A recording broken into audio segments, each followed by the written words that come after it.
you might see the camera angle is slightly different, and I figure it's just easier to tell the truth. Right in the middle of us filming, the phone rang. So it's like right in the middle of me talking about the next step, authenticity. So I'll start again with the A. Authenticity. Be who you are. We've always seen these guys on TV with the plaid jackets and the salesmen who are selling the snake oil, and they're going, come on down here and do this and do this. And you see them at state fairs and things like that, and I've watched the behavior of the people. The people, ladies and gentlemen, who make the most sales are the ones who are just telling the truth. They're authentic, they're in their authenticity, and they don't have to put on a message. I mean, I know one young man, he tries to imitate Tony Robbins. And, you know, if you're imitating Tony Robbins, most companies can afford Tony Robbins. Why would they hire this guy? You know, so it's like, don't imitate Tony Robbins, be yourself. And that's the hard thing to do, is figuring out where you are to fit. And one of the ways to do that is the next step. It's T, tell the truth. Like, for instance, I just told the truth to you about, you know, you've got a different camera angle now because the phone rang. There's also other truths you have to tell. Like one of the truths that I talk about, especially in my seminars when I get called to speak in front of dozens or hundreds or thousands of people, is one of the things I have to handle right away is the elephant in the room. And I'm not trying to make a fat joke when I say that, but people go, wow, this guy's into personal development. How did he get so big? You know, sometimes I handle it with a joke and say, well, somebody told me to get into the personal growth business and I took it the wrong way. Or I can just flat out say, you know what, a couple of years ago I had cancer, and as I lost the weight early on chemo, when the chemo was over, I gained 130 pounds while I was on chemo. But guess what? My weight has nothing to do with my weight in the marketplace. The weight of my message that I'm delivering. Every month I'm losing a little more and losing a little more. I'm getting back down to my original weight, 8 pounds, 9 ounces. But what I am doing is getting into a place where just telling the truth, and they don't notice that I'm a big screen TV versus a little iPod.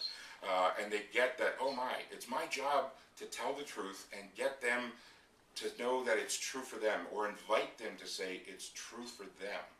Okay, the next I is imagination. You've got to use your imagination. You've got to be different than anybody else. Like I talked about the guy who's imitating Tony Robbins, and he's always doing this and this and that, and that's Tony's stuff. Be yourself. Just go out and find out your message. And I do goofy things, and I stand up and I get people to dance, and I say, go Barry, and I get them hugging. If that's your style, go for it. If that's not your style, don't do it. But bring it to them in an imaginative enough way that they can turn around and say, man, I like that guy. He's different. I like that woman. She was just so different. She didn't stand on the table and yell at the top of her lungs, and yet the guy before who did it, he was interesting too. Why? Because that's who he was. So there's a fit for everybody. So use your imagination to engage them. The next thing we want to talk about is vulnerability. And I think that's probably one of the biggest things over the years that people have said to me is, geez, I'm surprised that you talk about alcoholism in your family.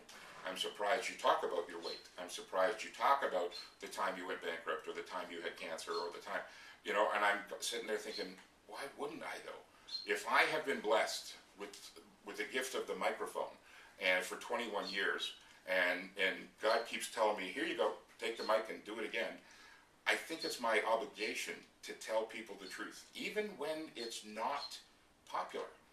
I remember one guy hired me one day, and we had a long stretch together, and he said to me, I don't want you to say anything that I wouldn't say on the front page of the Wall Street Journal. And I went, okay, thanks very much, you know, and I went out and did my thing, and I talked about when we had a failed business, and then all of a sudden we turned that around and we had a huge success. And then he came, when I got backstage, he looked at me and he says, I thought I told you, don't put anything on the front page of the Wall Street Journal that I wouldn't put there. And I said, I didn't. You wouldn't put that on the front page of the Wall Street Journal, but I would. Oh. And he just looked at me and he said, well, they seem to like you, so keep doing it. Well, I ended up becoming the lead instructor of this organization for 10 years. Why? Because the audience said, you know what, I kind of like this guy. Because he tells me the truth. It's not just all, oh, come and be a millionaire just like me. Well, we've been affluent, we've been poor. Affluent's better, but in the poor times is when you learn the deepest lessons. I remember one of my teachers said once, you're not going to get to the top until you reach the very bottom. He said, you're the kind of teacher that needs to hit rock bottom before you're going to bounce back. And what I ended up doing was I tried to defy him on that and say, well, you also teach you can do anything you want in your life, so I don't believe that. I didn't say that to him, but I kept saying it to me, but all of a sudden things kept happening and happening and happening, and it's like, wow, now that I'm, we got to the place of after the cancer, the bankruptcy, the divorce, there's not a lot that I can't talk about on stage where somebody doesn't go, oh my gosh, he knows me, oh my gosh, how does he know me?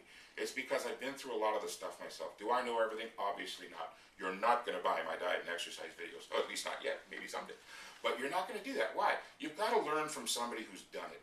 You don't want to do it just on theory. And the last E in the I am creative model is empathy. You want to have empathy. Why on earth would anybody want to sit in a chair and listen to you, whether it be for 20 minutes, 2 hours, 2 days, or why would they spend their money or their time? Put yourself in their seat and say, why would I want to listen to this person?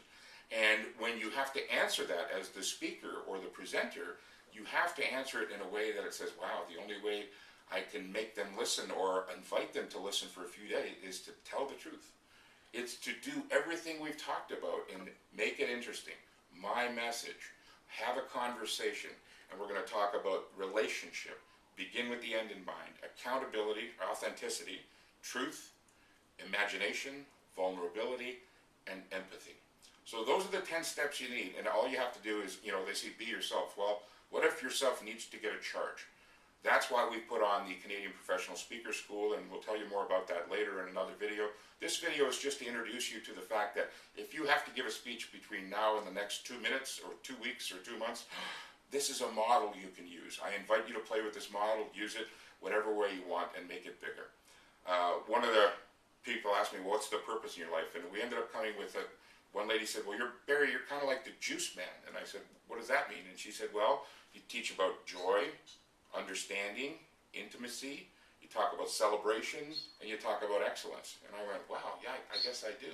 So if I am the juice man, well, maybe I am for her, but not for you, it doesn't matter. But these are the things I do want to talk about: joy, understanding, because when we seek first to understand, and then we can be understood. Intimacy is that crazy word called into me I see. It's that word when we look into ourselves, we go, oh, maybe that's how I can understand others. Okay? And celebration has been a huge word for me for the last 7 years. How do we celebrate our lives to the highest? So as we sign off on this video, I'm just going to invite you to do 2 things. The first of all is I'm going to invite you to just have a quick look inside the winner's corner here. And you'll see not only am I sitting here in my grandmother's chair, which is what I got when Grandma passed away, when Bala, we call him in Ukraine.